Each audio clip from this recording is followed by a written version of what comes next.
دیکھیں آج صدر ٹرمپ کا جو صبح صبح ٹویٹ آیا اس میں انہوں نے کہا کہ پاکستان اور دیگر ممالک کی ریکویسٹ پہ ہم آپریشن فریڈم بند کر رہے ہیں اور ہم چاہتے ہیں کہ امن کا راستہ بنے. اور ابھی بھی صدر ٹرمپ نے جو دھمکیاں میں اس بیان جو ابھی جاری بھی کیا، لیکن ساتھ ہی انہوں نے کہا کہ ہماری خواہش ہے کہ ہم جو مفاہمت کے بالکل قریب پہنچ چکے ہیں اس پہ عمل ہو جائے.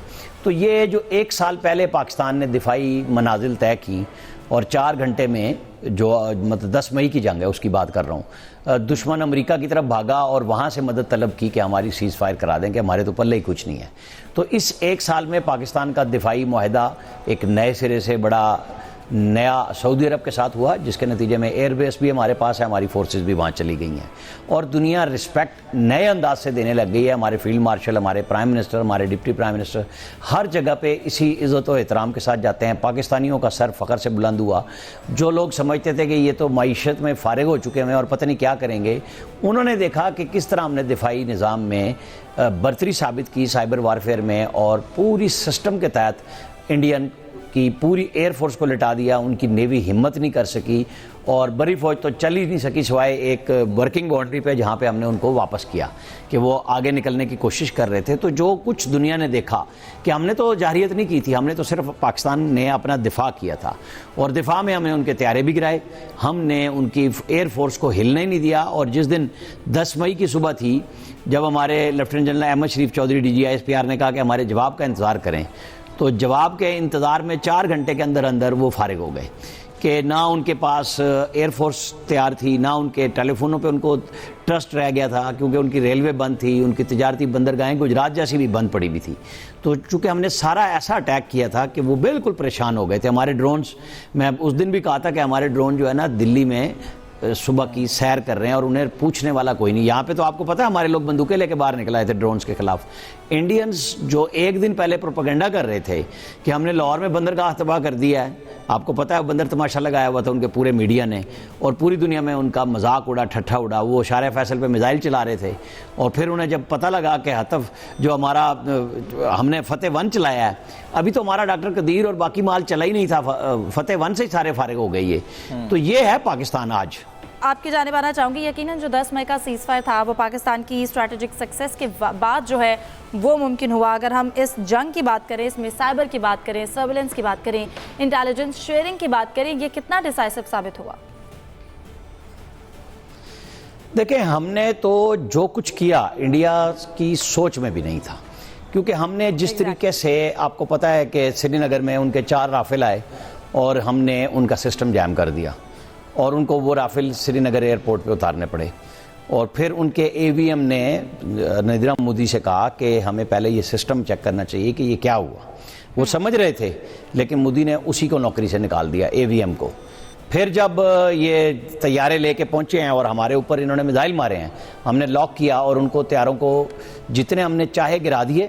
حالانکہ وہ 70 سے 90 تک طیارے تھے دونوں اطراف سے. وہ تو ہماری ایئر فورس کی جو تاریخ بنی ہے پوری دنیا کی، اس میں وہ پڑھائی جائے گی کہ کس طریقے سے پاکستان نے گھر بیٹھے بٹن دبا کے جو کچھ کیا ان کے ساتھ. ہمارے ایک بھی طیارہ ان کے بارڈر کے پار نہیں گیا اور ہم نے ان کے طیارے گرا دیے. اور پھر اس کے بعد وہ جرت نہیں کر سکے. 10 مئی کو وہ 400 کلومیٹر پہ چلے گئے، وہ 250 پہ کھڑے تھے. ان کا خیال یہ تھا کہ ہمارے پاس میزائل جو ہے PL-15 وہ 150 کلومیٹر کا ہے، تو ہم نے وہاں جا کے مارا انہیں. تو ان کے تو آسان خطا تھے. پھر جو کچھ 10 مئی کی صبح کیا ہم نے، جو ہماری سائبر وارفیئر تھی اور اس میں ہماری سیٹلائٹ کی جس طریقے سے کولیبوریشن تھی ساری کی ساری چیزوں کی، اس نے تو دنیا کو حیران کر دیا. اب مودی کو آپ نے دیکھا ہے پچھلے 1 سال سے وہ بالکل نہیں بولے. جب سے جنگ صدر ٹرمپ کے ذریعے انہوں نے سیز فائر کرایا، وہ کتنا ان کا مذاق بنتا ہے. درجنوں دفعہ صدر ٹرمپ ہمارے فیلڈ مارشل، پرائم منسٹر کی تعریفیں کر چکے. پھر ایران امریکہ جنگ میں بات کرتے ہیں، ہمیشہ پاکستان کی رسپیکٹ کے ساتھ کرتے ہیں. حالانکہ صدر ٹرمپ کا آپ کو پتہ ہے بیہیویئر بالکل مختلف ہوتا ہے اور وہ بالکل کسی کی تصدیق کرنے میں 1 منٹ بھی نہیں لگاتے، لیکن ہمیشہ وہ ہمارے پرائم منسٹر اور فیلڈ مارشل کی عزت کے ساتھ بات کرتے ہیں. سوال بھی ہوا ہے، ایک انڈین امریکن جرنلسٹ نے جب پوچھا کہ پاکستان نے ایران کو زمینی راستے سے جگہ دے دی ہے. تو انہوں نے اس سے پوچھا ظاہر ہے خد و خال کی وجہ سے کہ کیا تم پاکستانی ہو, تو اس نے کہا نہیں میں امریکن ہوں. تو انہوں نے کہا نہیں میں ان دونوں کی بہت عزت کرتا ہوں. ہم نے ان کے میزائل ڈپو تباہ کیے, پھر ہم نے یہ بھی دیکھا کہ ہم نے ان کے رافیل گرائے, S-4 سسٹم جن پہ بڑا مان تھا, اربوں ڈالر کا سسٹم تھا, اس کو بھی ہم نے ناکام کیا, پھر ہم نے ان کی بجلی بھی بند کر دی. تو اس ساری صورتحال میں اس شارٹ ٹائم کے اندر اتنی زیادہ ایکوریسی کی مثال ملتی دنیا میں اس کی؟ دیکھیں بالکل نہیں, مثال کیا, ہم نے تو تجربہ کر کے دکھایا کہ آ جاؤ, تم نے اپنی طرف سے اچانک حملہ کیا تھا اور ہم تیار تھے. ہماری جو مسلح افواج کی سینرجی تھی نا سسٹم کے اندر, کہ ہم جیسے ایک ٹیلی ویژن پہ بیٹھ کے تینوں مسلح افواج کو دیکھ سکتے ہیں کہ کون کہاں پہ ہے, کس طیارہ کہاں پہ ہے, بری فوج کہاں پہ ہے, نیوی شپس کہاں پہ ہیں. تو یہ سسٹم بنا ہوا تھا ہمارے پاس, اور کئی جگہوں پہ ہم اس کو مسلسل مانیٹر کر رہے تھے. یہ نہیں تھا کہ دشمن کہیں نشانہ بنا لے گا تو کوئی نقصان ہو جائے گا.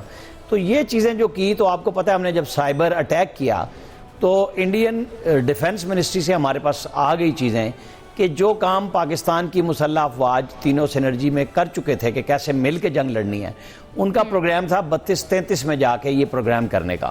اور ان کا خیال تھا کہ بس ہمارے پاس طیارے ہیں, ہتھیار ہیں, ہم پتہ نہیں کیا کر دیں گے. تو جو کچھ انہوں نے کیا اور پھر ان کے ساتھ ہم نے جواباً کیا, تو ان کو تو اب سمجھ نہیں آ رہی کہ وہ کیا کریں گے. دنیا بھر میں پاکستان کی رسپیکٹ اس انداز میں بنی کہ ہمارے اپنے بنائے ہوئے طیارے تھے, JF تھنڈر جس نے S-400 کا جس کا آپ نے ابھی ذکر کیا, وہ جا کے اور اس کو فارغ کرنا, جو اربوں ڈالر, 4 ارب ڈالر یا پتہ نہیں کتنے اس کا تھا وہ, اور اس کو زیرو کر دیا. تو ان کے پاس تو ایئر ڈیفنس کا معاملہ بھی نہیں رہا, اور جو ایئر فورس موجود تھی وہ نزدیک نہیں لگ رہی تھی پاکستان کے, کہ نہیں ہم نہیں جاتے کہ ہمارے ساتھ جو کچھ ہوا ہے ہمیں سمجھ نہیں آ رہی ہے. تو ان کے پاس طیاروں کی تعداد ہم سے بے پناہ زیادہ تھی, اور ہر طرح سے وہ اس معاملے میں تھے کہ پتہ نہیں ہم کیا کریں گے. لیکن جو ٹیکٹیکل گیم پاکستان کی مسلح افواج نے پلان کی ہوئی تھی, پاکستان نے بالکل اس کے مطابق اس جنگ کو لڑا اور اس میں کامیابی حاصل کی کہ دشمن کو سمجھ نہیں آئی. جب ہم نے اٹیک شروع کیا ہے تو اس سے پہلے سائبر وارفیئر میں ہم جا چکے ہوئے تھے, ان کی چیزیں ہم نے کلوز کر دی تھی کہ یہ اندھے بہرے ہو گئے تھے اپنے سسٹم کے اندر, ڈیفنس کے اندر. تو پھر پاکستان نے جو کامیابی حاصل کی, دنیا آج تک اس کے لیے رتب الحسان ہے. آپ کو پتہ ہے کہ پاکستان کی ایئر فورس ہیڈ کوارٹر میں سب سے پہلے امریکہ کی جو آج بھی نٹلی بیکر ہیں, جو قائم مقام سفیر ہیں, سب سے پہلے ان کا وزٹ ہوا تھا. وہ یہ دیکھنے اور گارنٹی کرنے آئی تھی کہ یہ واقعی, کیونکہ لوگوں نے انہوں نے اڑا دیا تھا کہ شاید چائنا نے کیا ہے. بھئی ہمارا اپنا انڈیجنس سسٹم تھا, بالکل چائنا نے ہمیں طیارے بھی دیے, میزائل بھی دیے, لیکن اس کے اندر جو چینجنگ کی ہم نے, ان کا تو یہ بھی نہیں خیال تھا کہ ہمارے جو ریڈار ہیں وہ کس قابل ہیں. ہم نے تو بہت پرانے ریڈاروں کو اس طرح سسٹمائز کیا کہ ہمارا ہر طیارے میں موجود پائلٹ 360 پہ دیکھ سکتا تھا کہ اس کے ارد گرد کیا ہو رہا ہے, اسے گردن گھمانے کی ضرورت نہیں تھی, اس کے سامنے اسکرین پہ آتا تھا. اور یہی ہمارے ایئر فورس کے چیف جب بیٹھے ہوئے تھے, جو 3 دن نکلے نہیں کہیں پہ بھی, وہیں وار روم میں رہے اور پلان کرتے رہے, جہاز گرائے انہوں نے اور سب چیزیں کی. تو یہ ایک پلاننگ ماشاءاللہ حکمت عملی کا نتیجہ تھی. ہمارے فیلڈ مارشل جو اس جنگ کے نتیجے میں بنے, وہ اس کو لیڈ کر رہے تھے, پلاننگ تھی, پرائم منسٹر کے ساتھ کوارڈینیشن تھی. تو وہ دنیا نے دیکھا اور آج تک وہ سمجھ نہیں پائے, انڈینز اس کا جواب نہیں دے سکے.